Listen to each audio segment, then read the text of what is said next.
കശ്മീർ വിഷയത്തിൽ ആരുടെയും മധ്യസ്ഥത വേണ്ടെന്ന് ഭാരതം. സംസാരിക്കേണ്ടത് പാകിസ്ഥാൻ അധിനിവേശ ജമ്മു കശ്മീരിനെ കുറിച്ച് മാത്രമാണ്. ഭീകരരെ കൈമാറുകയാണെങ്കിൽ മാത്രം ചർച്ചയാകാമെന്ന് കേന്ദ്രം അറിയിച്ചിരിക്കുന്നു. പാകിസ്ഥാൻ അടിച്ചാൽ ഇരട്ടിയായി തിരിച്ചടിക്കാൻ നിർദ്ദേശിച്ചത് പ്രധാനമന്ത്രി. വെടിനിർത്തൽ വേണമെന്നാവശ്യപ്പെട്ടത് പാകിസ്ഥാനാണ്.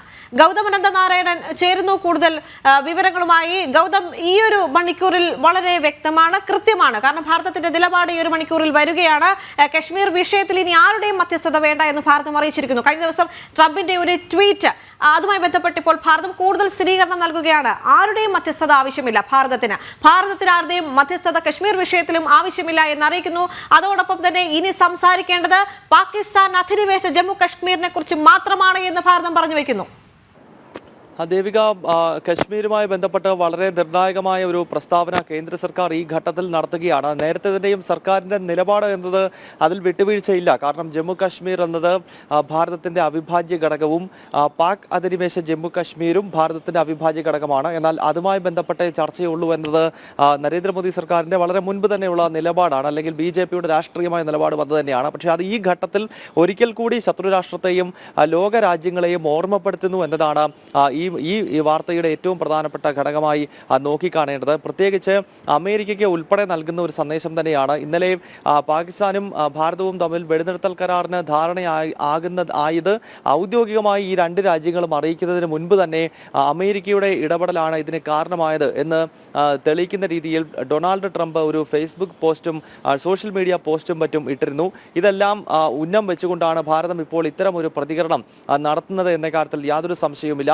കശ്മീർ വിഷയത്തിൽ ആരുടെയും മധ്യസ്ഥത ആവശ്യമില്ല എന്ന് കേന്ദ്ര സർക്കാർ തുറന്നടിച്ചിരിക്കുകയാണ്. ചർച്ച പാക് അധിനിവേശ ജമ്മു കശ്മീരുമായി ബന്ധപ്പെട്ട് മാത്രമാണ്. അല്ലാതെ ഭാരതത്തിന്റെ ഭാഗമായി ഇപ്പോൾ ഉള്ള ഭാരതത്തിന്റെ ഭൂപ്രദേശമായിട്ടുള്ള ജമ്മു കശ്മീരുമായി ബന്ധപ്പെട്ട് ചർച്ചയില്ല. POJKയുമായി ബന്ധപ്പെട്ട് മാത്രമാണ് ചർച്ച എന്ന് സർക്കാർ വ്യക്തമാക്കുന്നു. ഒപ്പം കഴിഞ്ഞ ദിവസം നടന്ന വലിയ ഏറ്റുമുട്ടലുമായി ബന്ധപ്പെട്ട ചില കാര്യങ്ങൾ കൂടി സർക്കാർ വ്യക്തമാക്കുന്നുണ്ട്. അതായത് 7-ാം തീയതി പുലർച്ചെയാണ് ഭാരതത്തിന്റെ വലിയ മിന്നലാക്രമണം പാകിസ്ഥാനിലെ ഭീകര കേന്ദ്രങ്ങളിൽ സംഭവിക്കുന്നത്. അന്ന് തന്നെ ഭാരതം ഒരു ചർച്ചയ്ക്ക് തയ്യാറായിരുന്നു എന്നാണ് സർക്കാർ വിദേശകാര്യ മന്ത്രാലയത്തിലെ വൃത്തങ്ങൾ ഇപ്പോൾ നൽകിയിട്ടുള്ള സൂചന എന്നത്. അതായത് ഭാരതത്തിന്റെ മിന്നലാക്രമണം പാകിസ്ഥാനിലെ ഭീകര കേന്ദ്രങ്ങളിൽ നടത്തുന്നു. അതിനുശേഷം അപ്പോൾ തന്നെ ഭാരതം ഒരു ചർച്ചയ്ക്ക് പാകിസ്ഥാനുമായി തയ്യാറായിരുന്നു. അതായത് എന്തുകൊണ്ട് ഇങ്ങനെ ഒരു ആക്രമണം നടത്തി, എന്തുകൊണ്ട് ഈ 9 ഭീകരവാദികളുടെ കേന്ദ്രങ്ങൾ തെരഞ്ഞെടുത്തു, ജനവാസ കേന്ദ്രങ്ങളെ ഒഴിവാക്കിയാണ് ആക്രമണം നടത്തിയത്. മാത്രമല്ല പാകിസ്ഥാന്റെ സൈനിക താവളങ്ങളോ പോസ്റ്റുകളോ ഒന്നും അന്ന് ലക്ഷ്യമിട്ടിരുന്നില്ല. ഇക്കാര്യം പാകിസ്ഥാനോട് വിശദീകരിക്കാൻ ഭാരതം ആ ഘട്ടത്തിൽ ആഗ്രഹിച്ചിരുന്നു. പക്ഷേ ഒരു രീതിയിലും പാകിസ്ഥാൻ വഴങ്ങിയിരുന്നില്ല. മറിച്ച് അടുത്ത ദിവസങ്ങളിൽ അടുത്ത 3 രാത്രികളിൽ തുടർച്ചയായി പ്രകോപനം സൃഷ്ടിക്കാനാണ് പാകിസ്ഥാൻ ശ്രമിച്ചത് എന്നാണ് ഇപ്പോൾ സർക്കാർ വ്യക്തമാക്കുന്നത്. ആദ്യം ഡ്രോണുകൾ അയച്ചും പിന്നീട് ഏറ്റവും ഒടുവിൽ പാകിസ്ഥാൻ ഹരിയാനയിലേക്ക് സിസ്രിയയിലേക്ക് ഒരു മിസൈൽ വേദിച്ചുകൊണ്ടും ഒരു പ്രകോപനം പാകിസ്ഥാന്റെ ഭാഗത്ത് നിന്നും ഉണ്ടായി. അതിന് മറുപടി എന്ന നിലയിലാണ് ബ്രഹ്മോസ് ഉൾപ്പെടെയുള്ള മിസൈലുകൾ തൊടുത്തുവിട്ടുകൊണ്ട് ശക്തമായ പ്രതികരണം ഭാരതത്തിന്റെ ഭാഗത്ത് നിന്ന് ഉണ്ടായത്. അതിനുശേഷം ഈ ബ്രഹ്മോസും ഉപയോഗിച്ചുകൊണ്ടുള്ള പ്രത്യാക്രമണത്തിന് ശേഷം പാകിസ്ഥാനിലെ 9 എയർബേസുകളാണ് പ്രധാനമായും ലക്ഷ്യമിട്ടതെങ്കിലും റാവൽപിണ്ടിയിലെ നൂർഖാൻ എയർബേസ് ഉൾപ്പെടെ 4 എയർബേസുകൾക്ക് കാര്യമായ നാശനഷ്ടം സംഭവിച്ചു. റൺവേ ഉൾപ്പെടെ പൂർണ്ണമായി തന്നെ തകരുകയും റഡാർ സംവിധാനങ്ങളൊക്കെ തകർന്ന് തരിപ്പണമാകുകയും ചെയ്യുന്ന രീതിയിലുള്ള ഒരു വലിയ അറ്റാക്കാണ് ഈ 4 എയർബേസുകളിലേക്ക് ഭാരതം നടത്തിയത്. അതിന് സൂപ്പർസോണിക് ക്രൂയിസ് മിസൈലായിട്ടുള്ള ബ്രഹ്മോസ് വരെ ഉപയോഗിച്ചു എന്ന കാര്യം സർക്കാരും സൈന്യവും ഇന്ന് ഇപ്പോൾ ഉറപ്പിച്ചു പറയുന്നുണ്ട്. അതിനാൽ തന്നെ ഈ ആക്രമണത്തിന് ശേഷമാണ് പാകിസ്ഥാൻ ചർച്ചയ്ക്ക് ഇങ്ങോട്ട് വിളിച്ചത് എന്ന് ഇപ്പോൾ സർക്കാർ വ്യക്തമാക്കുന്നു. അതായത് ആദ്യം ഭാരതത്തിന്റെ മിന്നലാക്രമണം ഭീകരവാദികളുടെ കേന്ദ്രങ്ങളിൽ ഉണ്ടാകുന്ന ഘട്ടത്തിൽ തന്നെ ഭാരതം ഒരു ചർച്ച നടത്താൻ ആഗ്രഹിച്ചിരുന്നു. കാരണം ഇന്നതൊക്കെയാണ് സംഭവിച്ചത് എന്ന് വിശദീകരിക്കുകയായിരുന്നു ലക്ഷ്യം. പക്ഷേ അതിന് പാകിസ്ഥാൻ തയ്യാറായില്ല.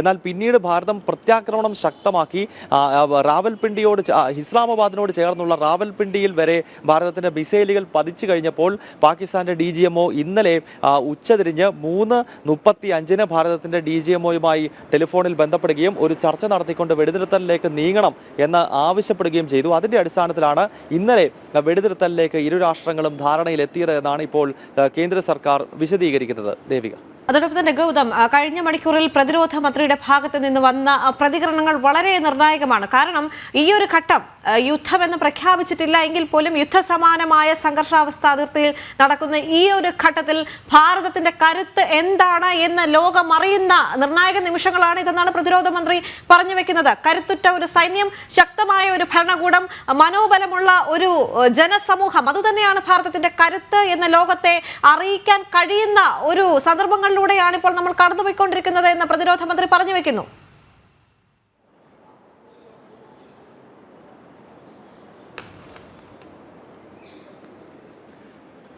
ദേവിക, ഇന്നലെ ഈ വെടിനിർത്തലിന് ധാരണയാകുകയും കഴിഞ്ഞ 3 ദിവസമായി തുടർച്ചയായ സംഘർഷങ്ങൾ ശത്രുരാഷ്ട്രമായി നടത്തുകയും ചെയ്തതിന് ശേഷം ഇന്നിപ്പോൾ വളരെ സുപ്രധാനമായ ഒരു പൊതുപരിപാടി നമ്മുടെ രാജ്യത്ത് നടന്നിരിക്കുന്നത് അത് ഉത്തർപ്രദേശിന്റെ തലസ്ഥാനമായ ലക്നൌവിലാണ്. ഇന്നിപ്പോൾ ബ്രഹ്മോസ് മിസൈലിന്റെ മാനുഫാക്ചറിംഗ് യൂണിറ്റ് പ്രതിരോധ മന്ത്രി രാജ്നാഥ് സിംഗ് രാഷ്ട്രത്തിന് സമർപ്പിച്ചിരിക്കുകയാണ്. അത് നേരത്തെ തന്നെ ഈ ദിവസം ഉദ്ഘാടനത്തിനായി തെരഞ്ഞെടുത്തതാണ്. പക്ഷേ എങ്കിൽ പോലും ഈ സാഹചര്യങ്ങളെല്ലാം ഒരുമിച്ച് എന്നതാണ് നമ്മൾ നോക്കിക്കാണേണ്ടത്. ഇന്നത്തെ ദിവസം നമുക്കറിയാം മുഴുവൻ ലോകരാഷ്ട്രങ്ങളും ഭാരതത്തിന്റെ സൈനിക ശക്തിയെ പറ്റി വലിയ തോതിൽ ചർച്ച ചെയ്യുന്ന പാകിസ്ഥാനെ പോലെ ഒരു രാജ്യം ഭാരതത്തിന്റെ പ്രഹരമേറ്റ് ഒടുവിൽ കരഞ്ഞു കാല് പിടിച്ചു നിൽക്കുന്ന ഒരു ഘട്ടത്തിൽ ഇന്നിപ്പോൾ പുതിയ ബ്രഹ്മോസിന്റെ നിർമ്മാണശാലയ്ക്ക് അതിന്റെ ഉദ്ഘാടന കർമ്മം പ്രതിരോധ മന്ത്രി രാജ്നാഥ് സിംഗ് ഓൺലൈൻ മാർഗം നിർവഹിച്ചു കഴിഞ്ഞിരിക്കുന്നു.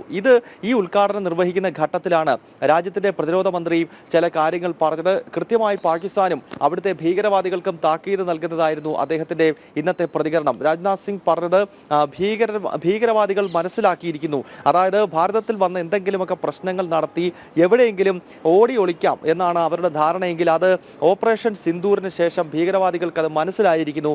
എവിടെയെങ്കിലും പോയി ഓടി ഒളിക്കാൻ കഴിയില്ല, പുറകെ പിന്തുടർന്ന് രൂക്ഷമായ ആക്രമണം ഉണ്ടാകും എന്ന് ഓപ്പറേഷൻ സിന്ദൂർ ഭീകരർക്കും പാകിസ്ഥാനും തെളിയിച്ചു കൊടുത്തു എന്നാണ് പ്രതിരോധ മന്ത്രി രാജ്നാഥ് സിംഗ് വ്യക്തമാക്കിയത്. ഒപ്പം അദ്ദേഹം പറഞ്ഞ മറ്റൊരു കാര്യം, ഭാരതത്തിന്റെ ഗർജനത്തിന്റെ ശബ്ദം അത് അങ്ങ് റാവൽപിണ്ടിയിൽ വരെ എത്തിയിരിക്കുന്നു എന്ന് അദ്ദേഹം പറയുന്നുണ്ട്. അതായത് കഴിഞ്ഞ ദിവസം എയർബേസിന് നേരെ ബ്രഹ്മോസ് അസ്ത്രം തൊടുത്തുവിട്ടതിനെ പറ്റിയാണ് പ്രതിരോധ മന്ത്രി രാജ്നാഥ് സിംഗ് വ്യക്തമാക്കിയത്. അതും ബ്രഹ്മോസിന്റെ തന്നെ നിർമ്മാണശാലയുടെ ഉദ്ഘാടന കർമ്മത്തിലാണ് അദ്ദേഹം അക്കാര്യം പറഞ്ഞത്.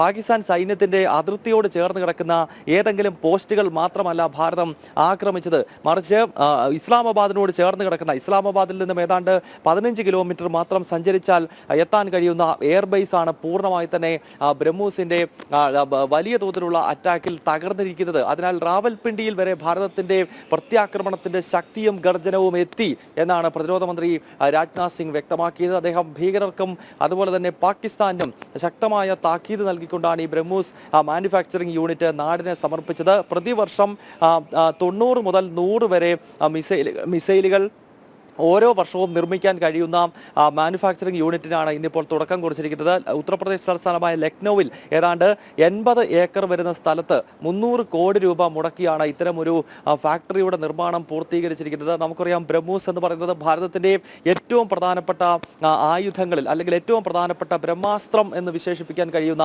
മിസൈലുകളിൽ ഒന്നാണ്. ഭാരതത്തിന്റെ സൂപ്പർസോണിക് ക്രൂയിസ് മിസൈലാണ് ബ്രഹ്മോസ് എന്ന് പറയുന്നത്. കഴിഞ്ഞ ദിവസം പാകിസ്ഥാനിലെ 4 എയർബേസുകൾ ചിഹ്ന ഭിന്നമാക്കുവാൻ നമ്മൾ ഉപയോഗിച്ചത് ഈ ബ്രഹ്മോസ് മിസൈലാണ്. ഇതിന്റെ ഏറ്റവും വലിയ സവിശേഷത ഇതിന്റെ ദൂരപരിധി തന്നെയാണ്. സാധാരണയായി ക്രൂയിസ് മിസൈലുകൾക്ക് ദൂരപരിധി വളരെ കുറവാകും. എന്നാൽ ബ്രഹ്മോസിന്റെ ദൂരപരിധി എന്നത് 900 മുതൽ 1000 കിലോമീറ്റർ വരെ അതിനെ സഞ്ചരിച്ച് ശത്രുവിന്റെ കേന്ദ്രങ്ങളിൽ പ്രഹരമേൽപ്പിക്കാൻ ബ്രഹ്മോസ് മിസൈലിന് കഴിയും എന്നുള്ളതാണ്. കഴിഞ്ഞ ദിവസം നമ്മൾ പാകിസ്ഥാന് നേരെ തൊടുത്തുവിട്ടിരിക്കുന്നത് ആകാശമാർഗം, അതായത് എയർ ടു സർഫസ് മിസൈലാണ് ഉപയോഗിച്ചിരിക്കുന്നത്. ബ്രഹ്മോസിന്റെ എയർ ടു സർഫസ് മിസൈലിന്റെ ദൂരപരിധി എന്നത് 450-നും 500 കിലോമീറ്ററിനും ഇടയ്ക്കാണ് അതിന്റെ ഈ ദൂരപരിധി എന്ന് പറയുന്നത്. അപ്പോൾ സ്വാഭാവികമായും ഭാരതത്തിന് ഈ എയർബേസുകൾ ഹിറ്റ് ചെയ്യണമെങ്കിൽ പാകിസ്ഥാനിലെ ലാഹോറിലും അതോടൊപ്പം തന്നെ ഇസ്ലാമാബാദിലുമൊക്കെയുള്ള എയർബേസുകൾക്ക് നേരെ വ്യോമാക്രമണം നടത്താൻ ഭാരതത്തിന്റെ വ്യോമസേനയ്ക്ക് പാകിസ്ഥാന്റെ അതിർത്തി കടക്കേണ്ടതേയില്ല. കാരണം അതിന്